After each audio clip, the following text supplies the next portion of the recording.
Phobia एक exaggerated fear होता है जो ख़ास सिचुएशन में, ख़ास लोगों या ख़ास चीज़ों के वक्त होता है। हो सकता है वो ज़िंदगी में वो कभी भी चैलेंज ही ना हो। मुझे अपनी एक पेशेंट याद हैं, उनको क्लॉस्ट्रोफोबिया था, यानी क्लोज्ड स्पेसेस का फियर। वो घर में अपना दरवाज़ा बंद नहीं करती थीं, लॉक नहीं लगाती थीं, खिड़की के शीशे नीचे करके बैठती थीं गाड़ी में। वो कभी चैलेंज नहीं हुई, वो अपनी ज़िंदगी के काम चलते रहे, बच्चे हो गए। लेकिन जब उनके हस्बैंड की पोस्टिंग हुई सऊदी अरेबिया, फिर वो अपनी फैमिली को बुला रहे थे, अब उनको जहाज़ में सफ़र करना था। अब जो उनका फ़ियर था, जब वो मेरे पास आईं तो उनकी एंग्ज़ायटी हद से ज़्यादा थी।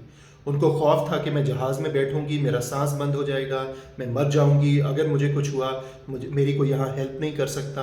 Now that was the first time when she was being challenged, और जो उनका फ़ियर था वो खुल के सामने आ गया था और उनकी फंक्शनिंग अफ़ेक्ट हो रही थी, बिकॉज़ उनको ट्रैवल करना था।